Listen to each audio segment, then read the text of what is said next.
Kami merilis terkait masalah kasus penganiayaan yang saat ini memang lagi tren dikarenakan tawuran ini diawali dengan tantang-menantang dengan menggunakan live streaming melalui salah satu akun.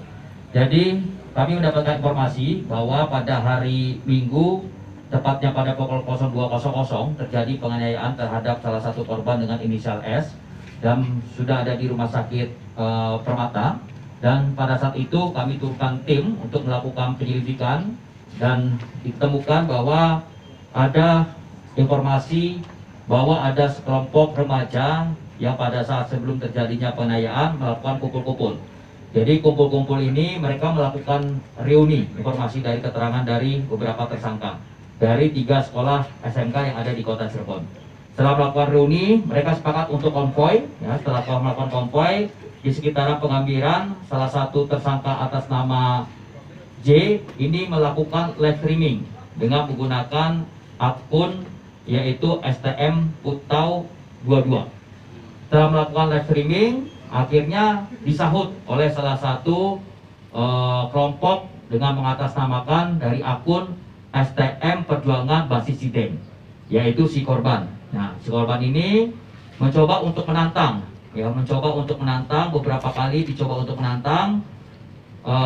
Pertama tidak digubris oleh sekelompok yang dari kelompoknya si J, namun karena sudah berulang kali akhirnya si J juga melayani dan sepakat bahwa mereka akan melakukan tawuran di PLTG yang ada di Jalan Dasono. Setelah itu kelompok dari J ini sudah datang duluan ke lokasi PLTG yang ada di Jalan Dasono, dan selanjutnya kelompok yang berasal dari kelompok si korban si S ini melintas. Setelah melintas, dia melihat dan selanjutnya terjadi kejar-kejaran dan sampai dengan lokasi di Cideng terjadilah tawuran. Pada saat di lokasi, saudara S ini turun dan mencoba untuk membacok saudara AZ dari kelompoknya di STM Putau 22 ya. Setelah melakukan pembacokan dan mengenai juga si saudara AZ, namun saudara AZ sempat menangkis dan memegang senjatanya dari si pihak saudara S dan akhirnya membacok saudara S. Dan selanjutnya saudara S terjatuh dan juga akhirnya dilakukan pembacokan oleh beberapa teman-teman dari saudara AZ. Jadi setelah itu mereka membubarkan diri dan kita lakukan penangkapan kurang dari 24 jam. Beberapa tersangka sudah kita lakukan proses penyidikan dan saat ini sudah ada 5 tersangka yang kita lakukan penangkapan dan penahanan.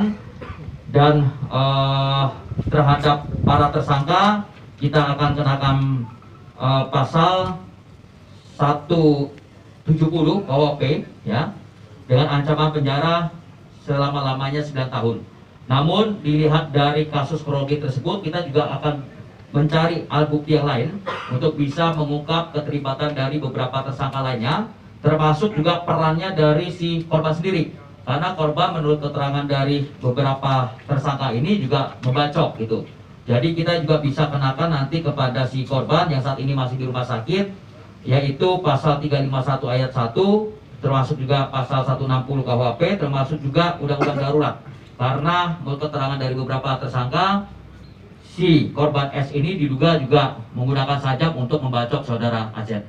Dan dilihat dari usia para pelaku yang saat ini kami lakukan pengamanan, rata-rata antara umur 17 sampai 20 tahun. Jadi ada yang masih kategori anak. Nanti akan kita kedepankan sistem peradilan pidana anak untuk proses penyidikannya. Dan juga ada 2 pelajar yang masih aktif ya, sebagai pelajar, dan sisanya lagi adalah sebagai alumni dari sekolah-sekolah yang tadi kami sampaikan. Demikian rekan-rekan sekalian, saat ini korban sudah dilakukan perawatan di rumah sakit dan menurut informasi yang kami dapatkan cukup ya banyak ya jahitannya ya, sekitar 100 jahitan lah. 100 jahitan karena kepala, tangan, punggung ya, beberapa bacokan yang dilakukan oleh kelompok dari tersangka ini. Ada berapa korbannya total?